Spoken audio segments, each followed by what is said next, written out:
How you guys doing, and welcome aboard the next video. I'm your host, Nick the Sailor. Now today we're going to be talking about the top 10 most common PS2 titles that happen to be rare. Now the games that are going to be on this list are games that we've all heard the title of at some point, and are games that are rare but won't break the bank. At least most won't break the bank if you try to get them. And later on I'll do a top 10 PS2 games that are the most rare. Keep in mind that will be a different list altogether. So when it comes to this list, the more well-known the title is, and happens just to be rare, the further up the list it will be, going from 10 all the way up to 1. So with that being said, let's go ahead and get started.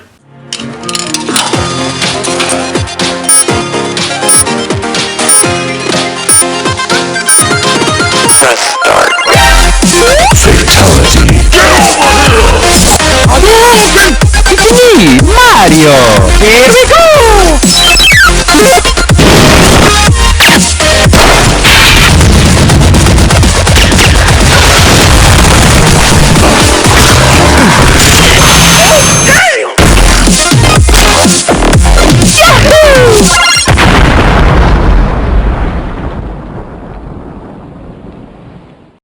So coming in at number 10 is Wizardry Tale of the Forsaken Land. A loose copy of this game will run you about $10, complete in box about $22, and brand new about $200. Wizardry Tale of the Forsaken Land may not ring a bell for everyone as a well-known title, but if you were a part of the NES generation of gaming, you would have probably heard of the Wizardry series. And I actually have a copy of one of the games that they made in that series on the NES. People who created the original series was actually Surtech. They were the ones that actually originally created the Wizardry series. Now, the Wizardry series did go on to actually influence two other big franchises along the NES generation, which was Final Fantasy and Dragon Warrior. And these two right here probably wouldn't exist if it wasn't for the Wizardry series. Now, this is why it's a well-known title. If you've never heard of it, well, it's an old series, and I haven't really heard much of that ever coming back into play when it comes to video games. And let's be honest, video games today kind of really blow. Now let's go ahead and just talk about the game real quick. Wizardry Tale of the Forsaken Land was actually developed by Razgen and produced by Atlas. Tale of the Forsaken Land has an excellent storyline taking place in the Kingdom of Duin. I think I'm saying that right.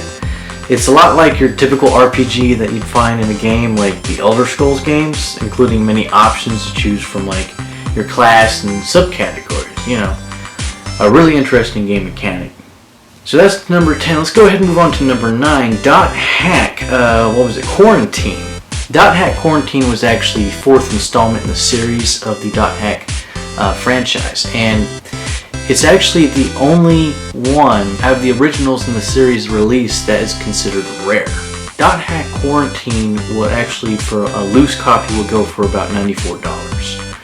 Complete in box about $135, and brand spanking new about $166. The Dot Hack series was created by CyberConnect 2 and published by Bandai. Now, the story of the Dot Hack series takes place within an MMORPG, or a massive multiplayer online game.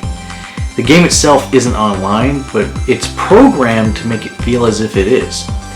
As you play, you can take everything you obtained in one game and transfer it into the next game in the series. That's what made Dot Hack actually very interesting to play, because it actually felt like an MMORPG. And this is back in the time period where consoles, you didn't really have, MMORPGs weren't really a thing on console. The only time you could do it was on PC. Now at number 8, we're going to continue with the Dot Hack series with Dot Hack Rebirth Volume 1 Special Edition.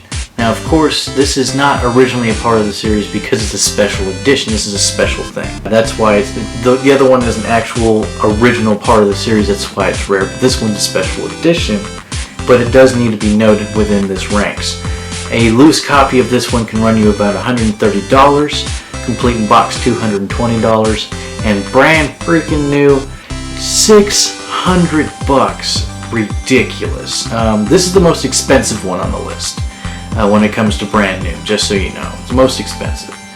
Not much to really add on this one, but there is a big fan base for this franchise, and this title is the most sought after and the most expensive, as I just said. Coming in at number 7 is Dragon Ball Z Budokai Tenkaichi 3. A loose copy of this one goes for about $45, complete in box about $50, and brand new, sealed, $100. This one was published by Atari, and Bandai actually has the licensing to the Dragon Ball Z games, which makes a release of this game highly unlikely. The result in the value of this one more than doubling from its original worth. This is the most sought after one in the entire series, which is one of the reasons why it's become the most expensive one in the entire franchise. Coming in at number 6 is Marvel vs. Capcom 2.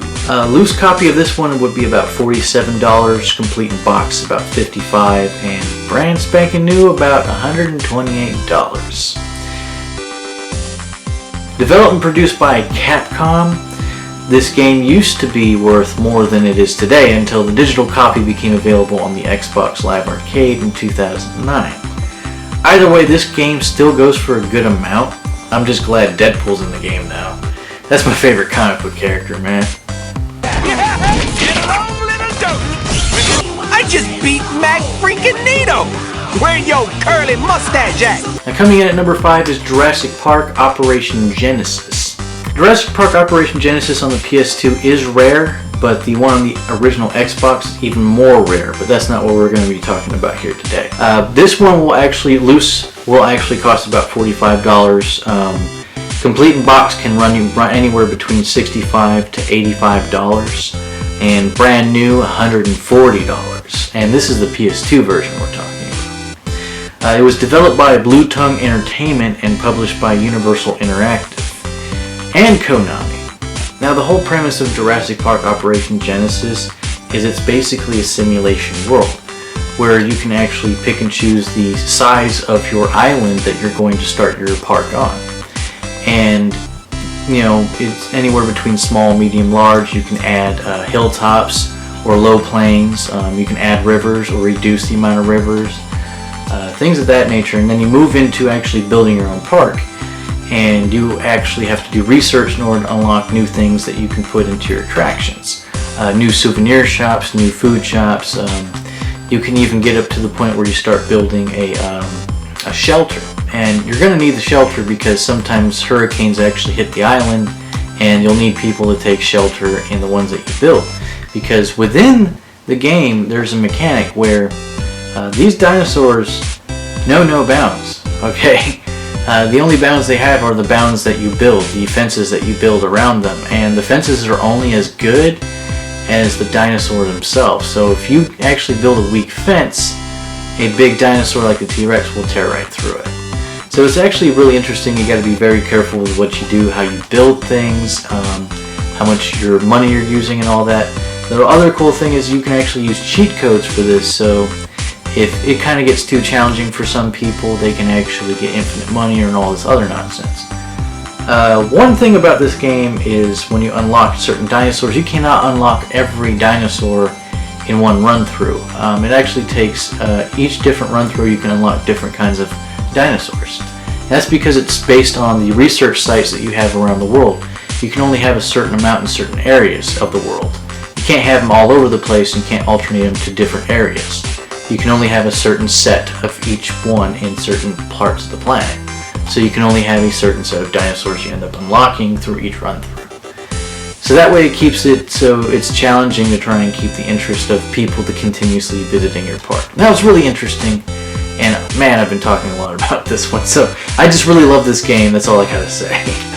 So coming in at number 4 is Baldur's Gate Dark Alliance 2. A loose copy of this will usually be about $25, complete in box about $30, and brand spanking new about $98, so let's just rough it around $100. Developed and produced by Interplay and Black Isle Studios, the same company I talked about in a previous video that created the Fallout series before it was handed over to Bethesda. They actually created this game, and they had a really rough release when this actually started coming out. With Interplay shutting down its production the same year of the game's release, meaning the copies were very limited. That's probably why I'm having such a hard time finding a copy of this game.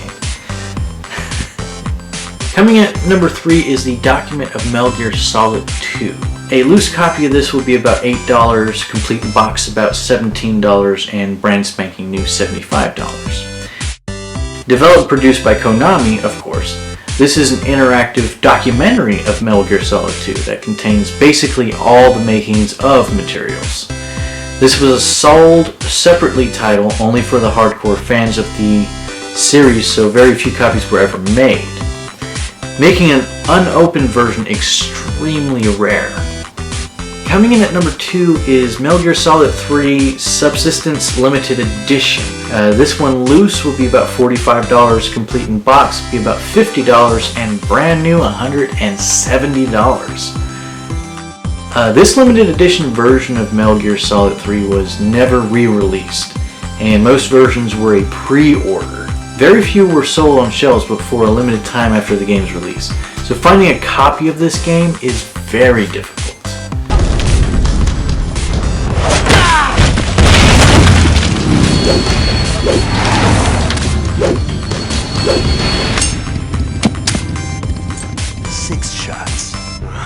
That thing only carries 6 shots. The Makarov carries 8. You have to get a feel for how many you have left. Coming in at number 1 is Resident Evil 4, the Premium Edition. Now this one, loose in box, will be about $15, complete in box $25, and brand new $200. Developed and produced by Capcom, the Premium Edition is a steel book that comes with a DVD, art book, and a piece of Adawong art. The reason for the rarity of this one is usually because most complete in boxes you'll find don't have all the bells and whistles it comes with. So theoretically, if you have a used copy that has every bit of the material that it came with inside it, that was there when purchased, that can make it worth close to over $100. But we're talking about something that hasn't really seemingly happened. So I think we can all safely say that Resident Evil series, especially Resident Evil 4, which is considered the greatest Resident Evil game of all time. Not my forte, but I can understand where people are coming from. I've seen the gameplay, and I've seen how this game is played as opposed to the other Resident Evils before and after. And I gotta say, I have to agree, Resident Evil 4 is definitely the best Resident Evil game to have come out. Some people might argue with me on wizardry, but that's kind of redundant, considering wizardry is actually a long, strong series that went from the 80s into the 90s and then the early 2000s. So unless you actually live in that time period, yeah, you probably wouldn't have heard of it, but it's still a known series. Now, of course, Jurassic Park Operation Genesis, it's from a movie. I mean, who doesn't know that there were Jurassic Park games? Come on now. But anyways, so I really hope you guys like this list. I did complete my research on the THQ. The title of the video that I plan on putting on there is The Rise and Fall of THQ. So look forward for that video to be the next one that I will do. I was planning on doing 2 videos this week. I'm not sure if I'm going to have time tomorrow to do another video. I just didn't have time this week. I was very busy. But when it comes to my other channel, I do have another video that I plan on doing next week.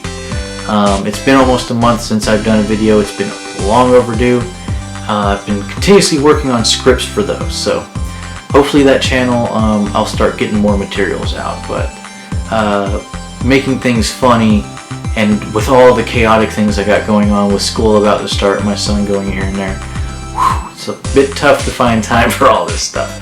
So I hope you guys enjoyed this. Don't forget to subscribe if you haven't done already. Don't forget to click that like button down below if you haven't done already. And also, do not forget to share if you think my videos are worthy of sharing. Now, as always, remember 22 and stay classy, bros.